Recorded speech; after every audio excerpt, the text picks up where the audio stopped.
Today on Pastry Aid, we will show you how to blind bake a pie crust. Now, blind baking means you're baking a crust with nothing in it. This is required when you're going to bake a pie that has a liquid center, such as pumpkin or quiche, or when you're just going to fill a cooked pie crust with chocolate cream or banana cream, something like that. So here's our pie dough, and we're going to roll it out.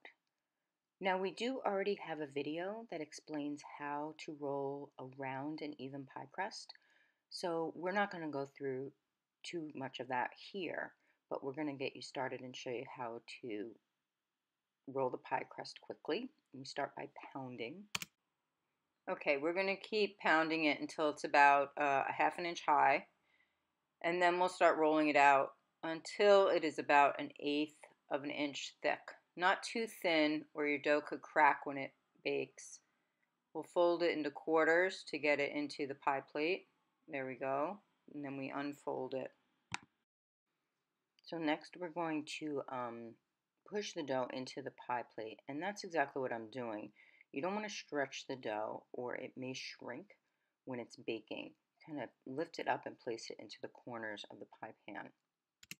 The next thing we'll do is something called docking the dough, and that's where I'm going to poke some very small holes. Don't tear the dough, just make very small holes in the bottom of the crust, and that will allow air to escape and keep the dough from puffing up. The next thing we'll do is create the edge of the pie crust, and I'll start by evening out the dough, and I'm going to do that by cutting the dough. And then I'm going to place pieces I cut on other sections of the pie crust that don't have as much dough. And that's really fine to do. By evening out the dough, I'll ensure more consistent baking.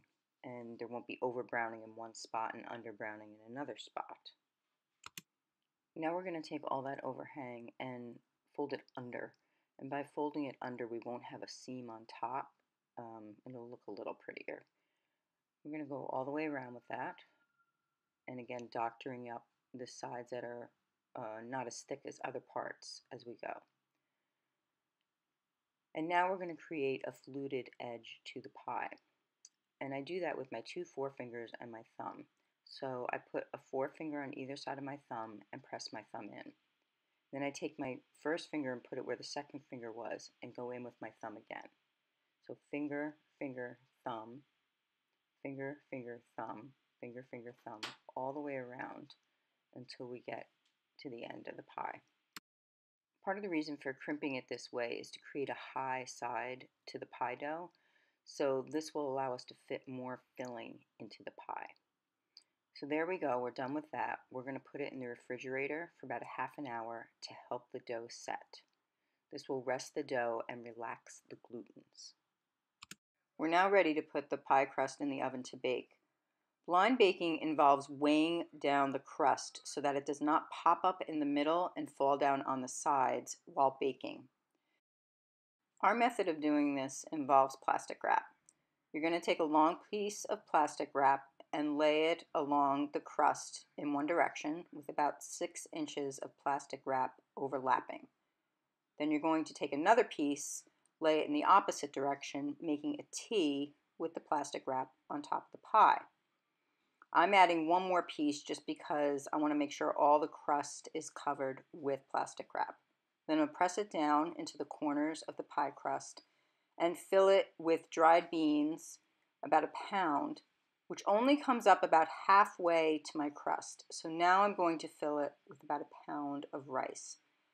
I want the weights, which in this case are the dried beans and dried rice, to come all the way up to the top of the crust, and this will ensure the crust does not fall into the pie pan while baking. Now I'm going to bring the wrap into the center of the rice.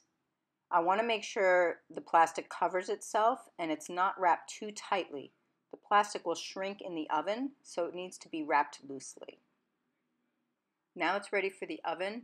It will bake at 425 degrees for about 20 minutes.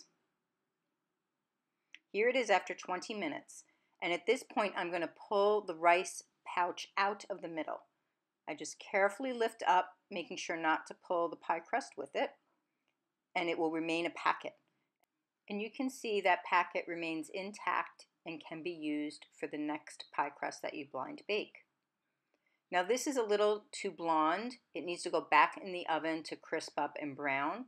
So it's going to go back in the 425-degree oven for about 12 minutes. Here it is, all baked, nice and golden brown, ready for your filling.